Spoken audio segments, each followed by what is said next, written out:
Модата на улица Отец Паисий.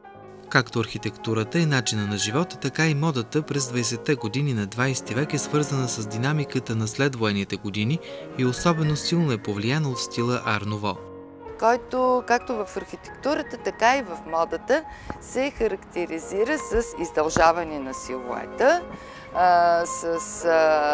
вече доближаването на силуета до по-спортната линия. Жените вече не са така пишни, както преди Първата световна война. Вече имат по-страдалски вид, така както ги знаем от рисунките на Сецесиона. Те вече са издължени, спортни, фатални, много вече по-отдалечени от кухнята и от домакинството, вече еманципирани жени. И тук на улицата започват веднага да се появяват тези нови шивашки и плетачни ателиета, които обслужват точно тази нова линия в модата. Флиртът със спорта и модния танц, който през 20-те години на 20 век пробива и у нас, дори и лекия флирт с джаза повлияват на модата тогава. Стават актуални жакардовите и плетените дрехи, които придават така една по-голяма гъвкавост на силуета. Жените вече не носят тези широкополи капели, започват с едни по-прибрани шапки, с ленти в косите. И просто това е стилът, който в Щатите можем да го видим свързано с Гетсби, в цялата тази история следвоенна, която се случва в Европа, в Америка. Тогава по улица Отец Паисий се появяват плетачни ателиета, като Роза на Едро Едрев.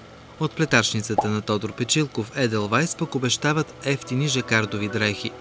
Изработка чиста, елегантна, от най-здрава европейска прежда.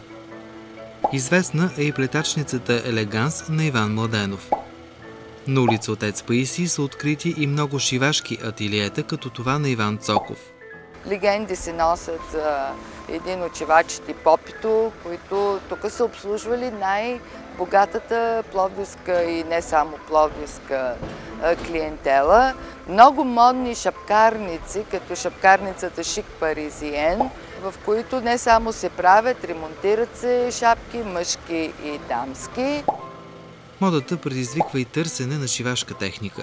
Много магазини по Отец Паисий предлагат шевни машини на ателиетата, а и на по-сръчните домакини. Тоест, акцентира се на модата като начин на живот. Тя е свързана с забързаното развитие на 20 век, с новият имидж, с новата визия, с новото албини, с самочувствието на пловдивчанина да се появи като равноправен в света. Значи, той е бил много по-европеец, без да бъде приет в Европейския съюз, отколкото можем да си представим. За него границите не са съществували. Говоря ви за богатият, еманципиран, образованият пловдивчанин, който е следвал в Швейцария, връщал се в България, заминавал за Германия, за Лондон, за Париж.